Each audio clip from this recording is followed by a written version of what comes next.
welcome audience, and thank you for keeping your divine appointment. I am Reverend Emma Molina Iniguez, founder of Body and Soul Massage Therapy in La Crescenta. It is in Kalina Boutique, which is another studio of ours, where this incredible performance that you're about to see today was birthed, conceived, birthed, and rehearsed in the walls and halls of Kalina 2.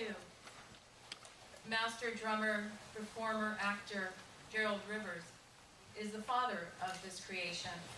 A collaboration of musicians, singers, dancers, drummers, artists, poets, men, women, and children who gathered to bring forth this creation for your eyes to see and your ears to hear. The voice and the message of Dr. Martin Luther King, Jr., spoken 50 years ago, is still relevant today. So get ready to be moved, transformed, and perhaps changed just a little. So let's pray. Lord of heaven and earth, O thou who art the perfection of love and harmony and beauty. Lord of heaven and earth, open up your hearts that we may hear the voice which constantly speaks to us from within, disclose to us this divine light which is hidden in our souls, that we may know and understand life better. Most merciful and compassionate God, give us thy great gift of forgiveness and allow us to rise above the distinctions and differences which divide us. Send us peace. And the question is, what do you dream of?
She sees us all come and go.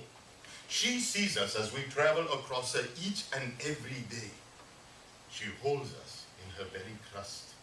She holds us in her mantle. And she has seen the past, the present, and the future. She knows how the pyramids were built. She knows what happened to Atlantis. And she knows what will happen tomorrow. If you were to hold her in your very hand, this Mother Earth, you would find in it life, even if you cannot see it. She holds our pleasure, our passion, and the pain that humans have inflicted upon her and each other. And yet, she celebrates joyfully. For she has seen the great leaders who have stood firmly upon her ground. And she knows that they have come to tell us the truth, that we are here to love. We are here to shine our light. We are here to serve. We are here to speak the truth.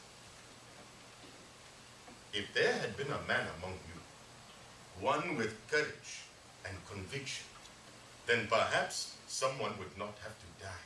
If there had been a man among you, or woman with courage and conviction, then perhaps she would not have to come again in the form of Oduduwa, Osiris, Horus, Amenhotep, Muhammad, Jesus, Buddha, Martin Luther King.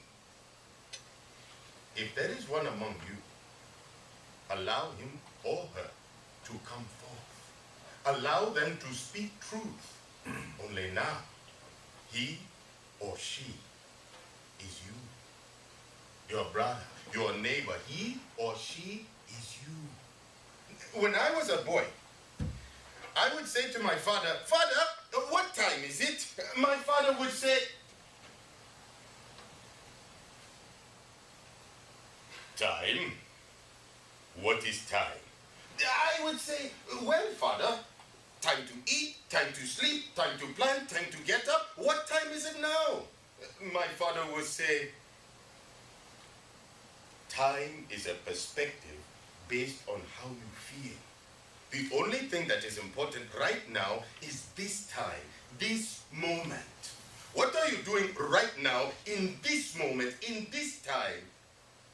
I would sit there perplexed for some time, and then I would say, "Well, Father, I am sitting here."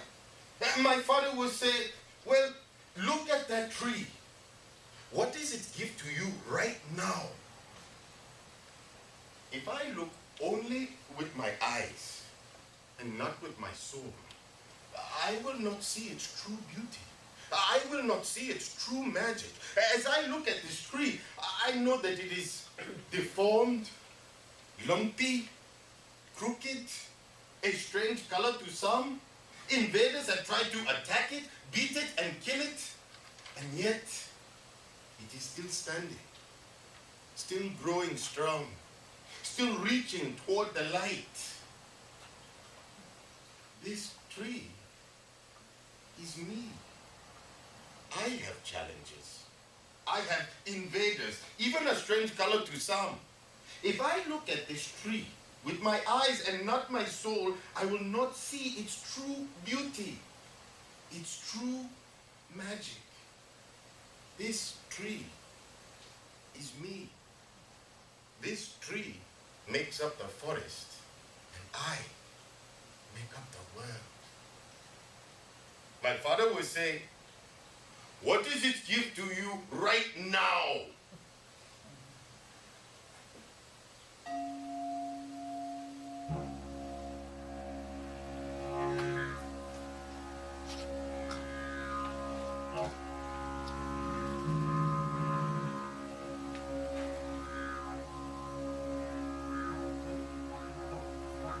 To you I say, see the forest from the tree.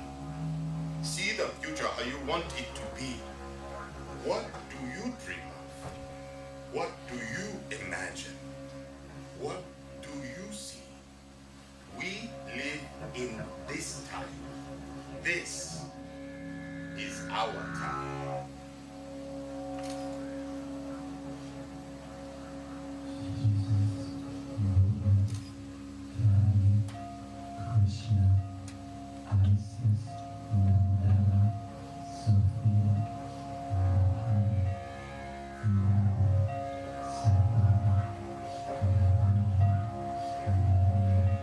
be a man. He will be a word warrior. His words will change mankind.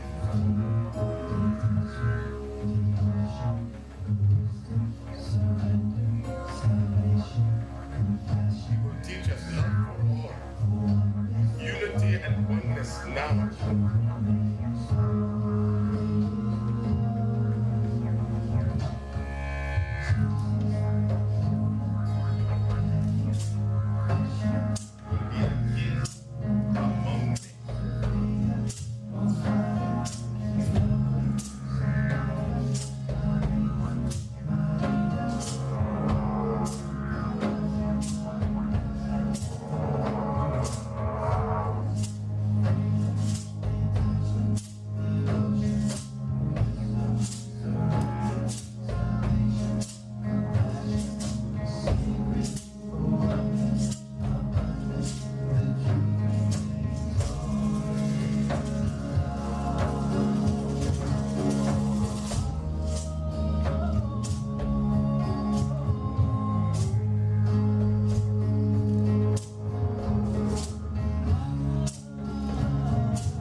freedom in the history of our nation. 50 years ago, a great America, in whose symbolic shadow we stand today, signed the Emancipation Proclamation. This momentous decree came as a great beacon light of hope. Millions of Negro slaves who had been seared in the flames of withering injustice. It came as a joyous daybreak in the long night of their captivity. 100 years later, the Negro still is not free. 100 years later, the life of the Negro is still sadly languished in the corners of American society. He finds himself in exile in his own land. 100 years later, the Negro lives on a lonely island of poverty in the midst of a vast ocean of material prosperity.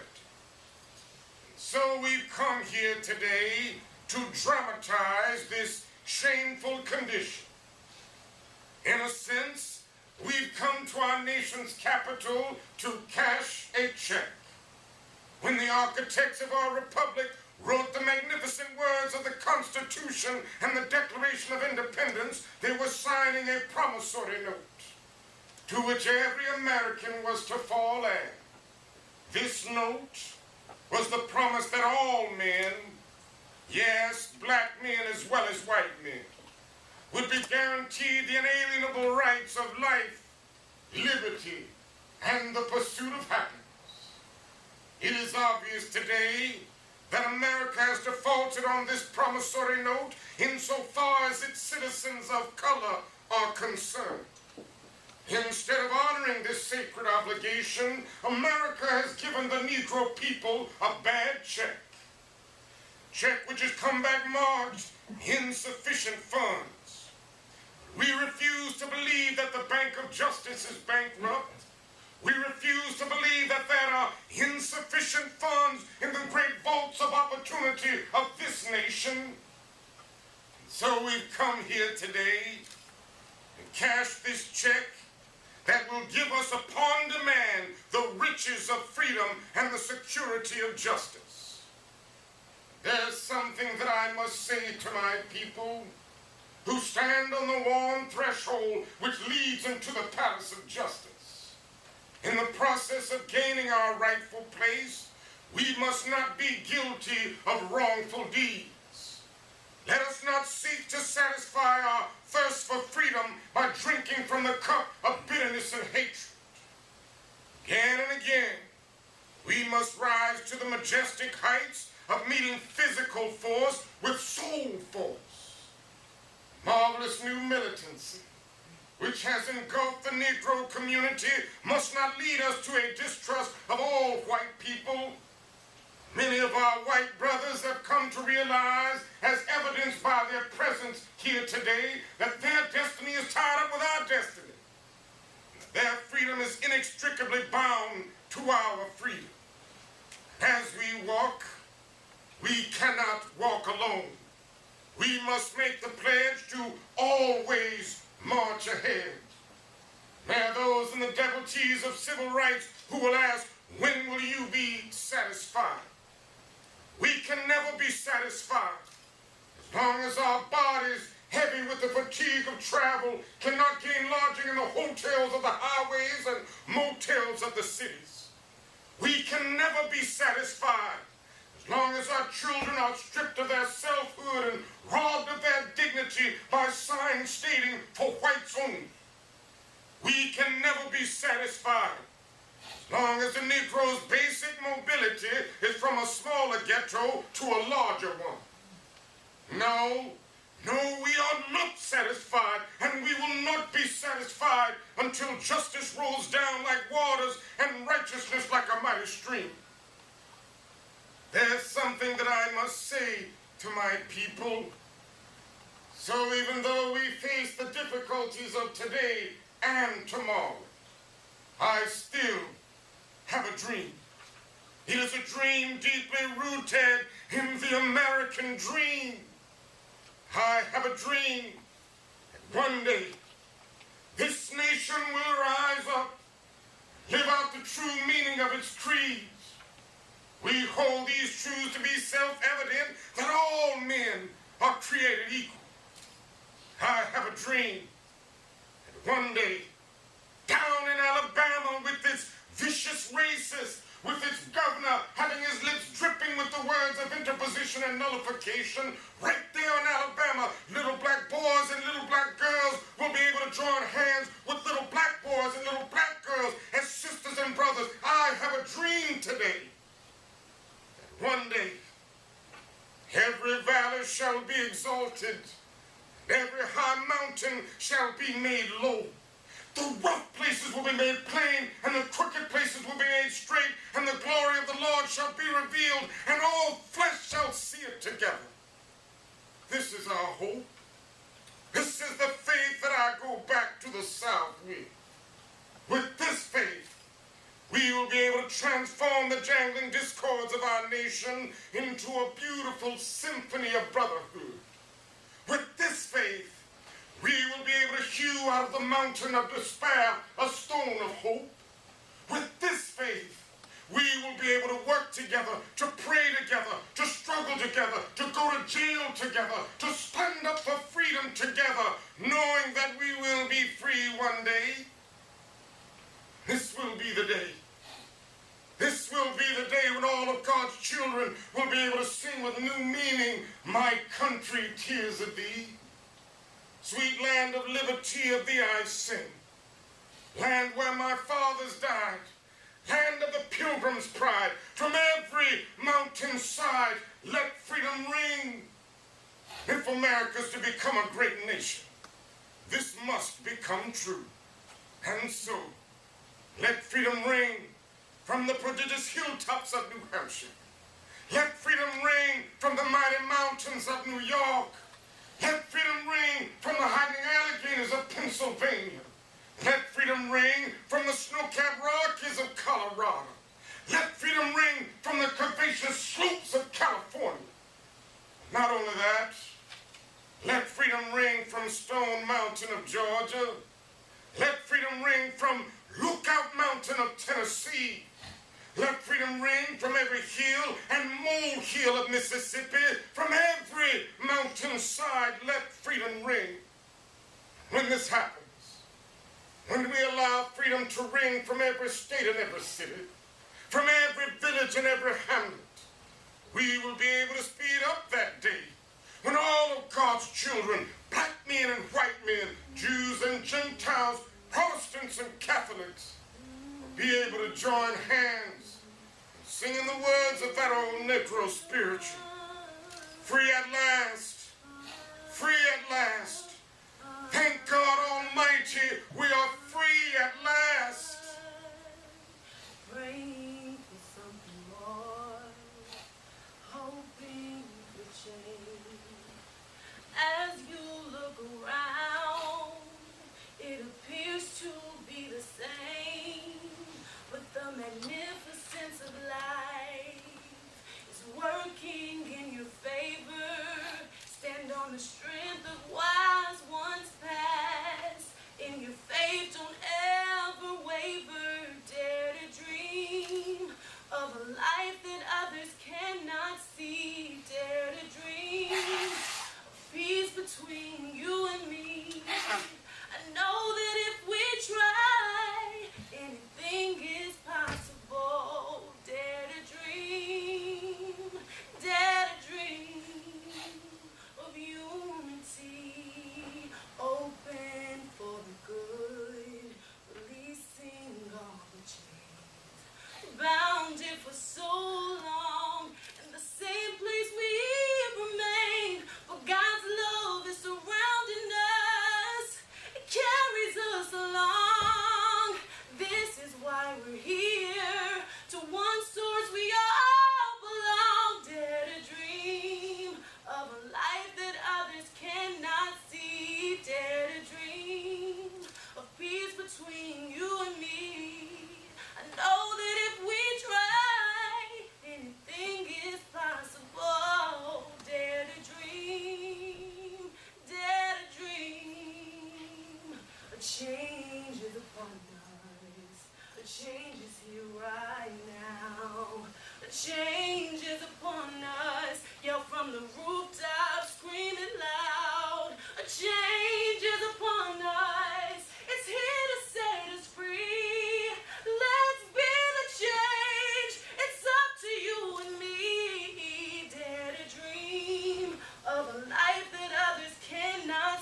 When Martin Luther King was a boy, there were two significant incidents that took place in his life. The first one that most people don't know is that he wasn't necessarily poor. That the King family, coming from a family of preachers, that they owned their own home. However, they lived across the street with poor whites who were factory workers. And King was not allowed to play with the poor white children from across the street because he was black. This raised profound questions for him about race, race relations, economics, freedom. So King's struggle began not for blacks, but for poor whites. His struggle was one that was truly justice for all, equality, no matter what. The other thing that was significant is that he had a profound relationship with his grandmother. And many of you, some of the people sitting here today, were raised by their grandmothers for whatever reason. These grandmothers were significantly important. They loved us, they coddled us, they cooked for us, they hugged us, they baked for us, they made the best fried fish ever. They bought us toys, they scolded our parents, they spoiled us. They allowed us to crawl into bed and watch TV with them. And we would watch the soap operas or the movies or the game shows or the game. They simply loved us a whole lot. King's relationship with his grandmother was profound in the fact that he, like me, really identified with his grandmother. I miss my grandmothers, even right now. The very first time I ever heard a Martin Luther King speech, it was a record album that my grandmother gave me. And King has such a profound relationship with his grandmother that he clung to her apron strings, to her dress tail. He loved her. He wanted to hang out with her and listen to her stories and her songs and her truth. He loved her so much that he never wanted to disappoint her. However, Martin Luther King, as a boy, was silly, like many of us are and have been. Although he entered college when he was 15 years old, the truth is when he was 9, he cut school to go to a parade. And he didn't think his parents or his grandparents would ever find out.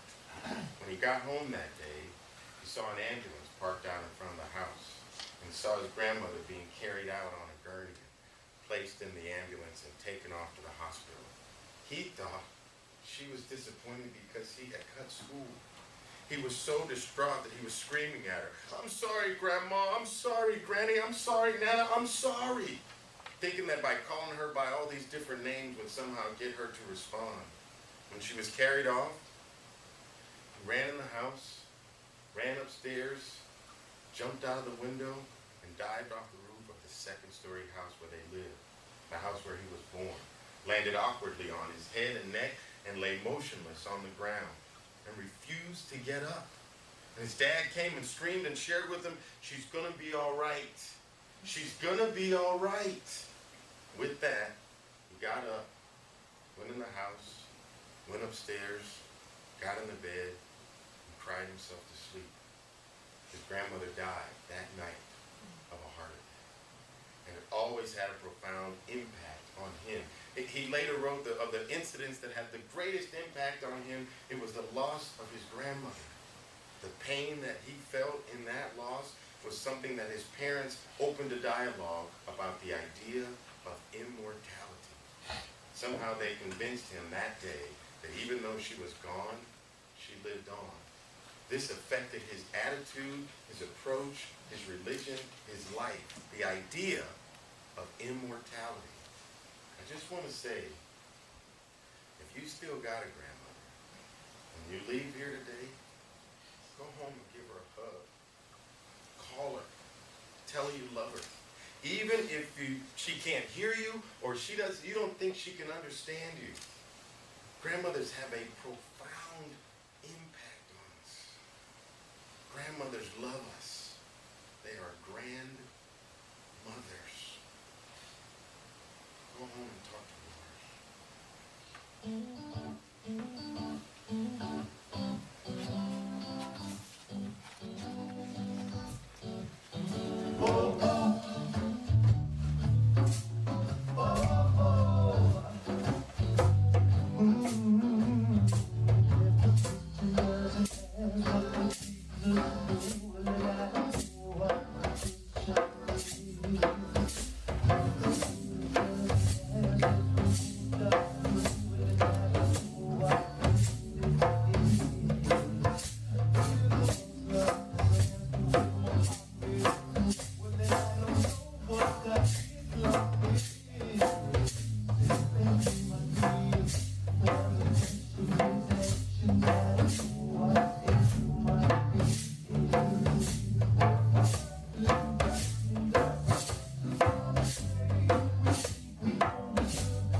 truly a wise one.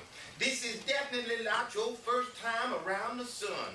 Now, you know I want the world to be a better place for you, and I'm sorry that it ain't. But you can make a difference. That part I know for true. Well, we need your kindness. We need your compassion. We need your love, your pride, your intelligence. So long as we have the same opportunity, then we all have an opportunity to love and to serve and to help somebody. You think I'm talking about Martin Luther King or Gerald Rivers? I'm talking about you. Don't just be sitting on your behind looking at me. No, mister, no, missy. Get up off your behind and do something. Now that you know that with your mind, you can change the world that you live in, what you waiting on? What you want? You want some cookies? You can have that. You want some sweet pie? You can have that too. You want a good house and a job and a family and a car? You can have all of that. You can change the world that you live in. You want to to know why grandmas are so cool? Because we done finally figured out how to love. And if you can do that before you get old, you can change the world that you live in. Just remember, you can think for yourself, but you can think of others. Now, while you're out there trying to change the world, just remember to bring me some grandbabies. Y'all give Nana some sugar now.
My little daughter loves to ride to the airport with me. She says to me so often, "Daddy, you just go over and over and over again." One of the ways she consoles herself in the fact that her daddy has to be gone so often is she can ride to the airport with me. She can do it if she isn't in school. So when I'm going in or coming back from out of town, she can ride to the airport. On the expressway, as we go to the airport in Atlanta, we pass by what is known as Fun Town. Now, this is an amusement center where young people go, something like Disneyland, something like the very fine amusement parks around the country. She would look over and say, "Daddy, I want to go to Fun Town." We were in the car, so I could always jump to another subject because we were passing by and I could change the subject. The other day we were at home, and like most children, she likes to look at television, and she was looking at television, and she came from upstairs and she said, "Daddy, I was just upstairs looking at television and they were talking about Fun Town on the television. I want you to take me to Fun Town." I was speechless for the moment. I'd been speaking across the country on segregation and discrimination, and I thought I could answer most of the questions that came up, but I was speechless for the moment. How could I explain to a little 6-year-old girl that she couldn't go to Funtown because of the color of her skin? I was sitting there and I said to myself, I've got to face this problem once and for all. I sat down at the table and my wife was sitting on the other side, and I told her to come and have a seat on my knees.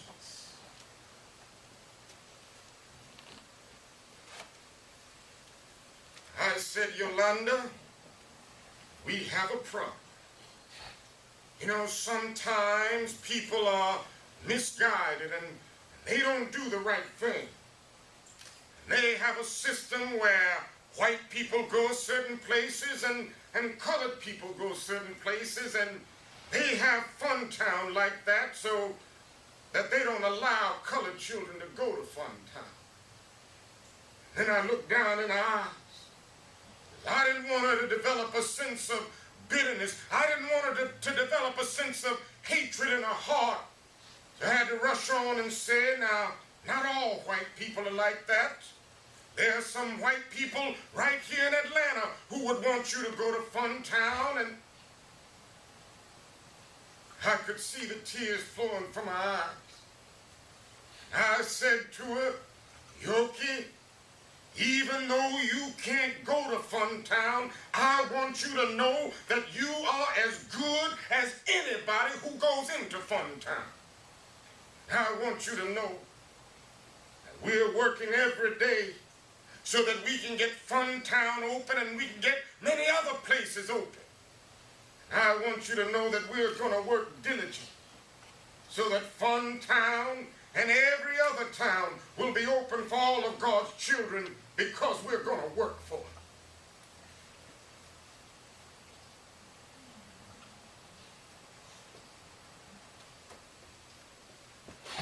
New opportunities have opened within the last few months. This will be even greater. All over the United States and all over the world, doors have been opened that have been closed to the Negro in the past.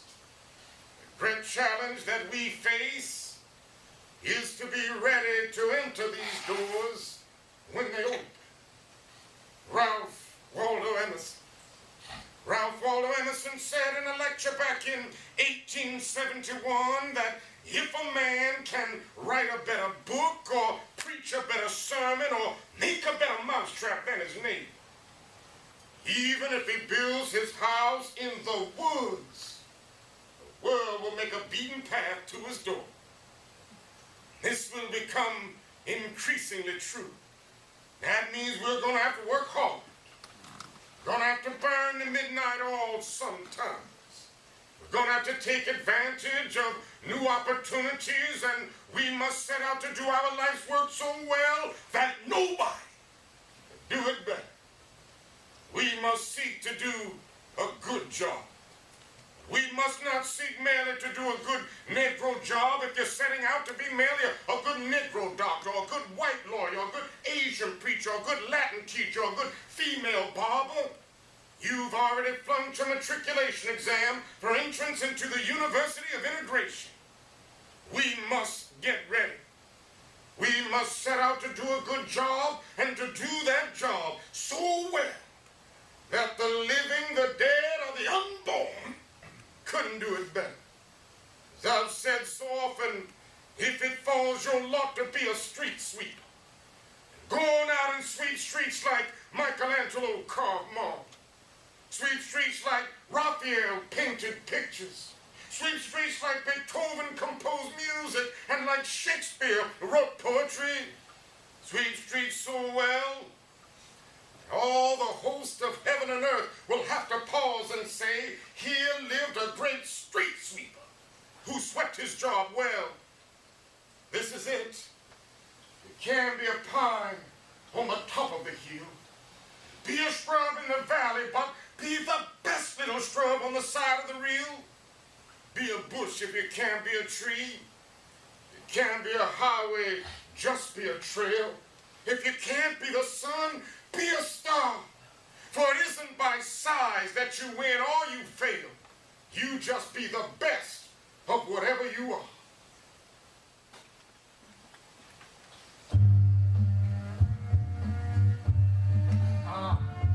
Yeah. Yo. Alright, MLK saved the day. MLK paved the way. MLK, yeah, a black American speech king with the dream. MLK saved the day.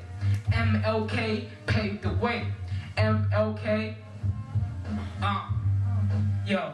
It used to be the beatbox, the street jocks perform on the cardboard. The past was the last track to fly like an airborne star, like Martin Luther or Rosa Parks and Tupac, Benner. He was gone. That was the break of America's heart, but we managed to stay here and just be strong. MLK brought the people to the place where the nation holds hands in the age and race. Kids come together any weather in ways that honor the dues that MLK paid for the day. Success from a king without a crown. He gave hope for progress in his speeches to the towns. If you ask me, people hardly acknowledge the fact of the matter. He was 15 in college. Eyes listen when you listen. Heck, you might even scream. But remember one thing, it all started with a dream. MLK saved the day. MLK paved the way. MLK saved the day. A black American speech king with a dream. MLK saved the day. MLK paved the way. MLK. If it wasn't for the king, I wouldn't be the same human being, wouldn't be able to do half of the things I do every day. The people that I hang with also impact sports and entertainment with every single step. When he marched with pride, changed some people's lives and made them realize the power of the unity he preached each night. Cause inside dark nights, every bright star shines.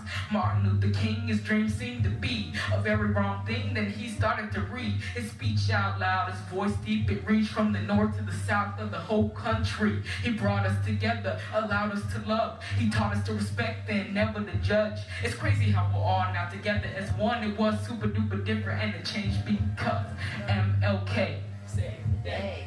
MLK paved the way. MLK saved the day.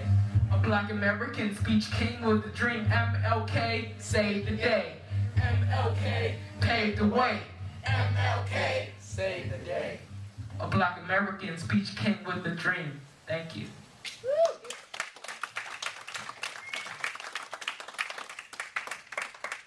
You know what I hate? The fakeness. I hate fake people. People that smile in your face when they really just want something from you. They pay you a compliment, you know what I'm saying? So that they can get what they really want from you. When that ain't the truth, that ain't how they feel. Keep it real, y'all. You know what? I'm in here because I asked for what I want. I made some poor choices. My wife died. I didn't know how I was going to take care of my kids. And I needed to do something. So I walked up in there and said, give me the money. I didn't come like, oh, your hair looks so nice, or that's a nice blouse, even though she did look good. I was there to handle my business. So I made some poor choices and I ended up right here. Now I got a family just like y'all. I got a daughter in college making straight A's.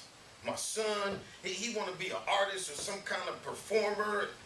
You know what, he just might do that. But for me, I got a whole lot of time on my hands to think about it. While I was up in here, I started reading about this Martin Luther King dude. He was a deep cat. I think most of y'all still don't know what he was really trying to say. He was trying to tell us we all the same cat, having a different experience, having a different perspective on the same thing. You know, I used to think, man, that turning the other cheek thing, man, I can't do that. Somebody come up in my face, all in my face, and I'm not supposed to retaliate with no kind of violence?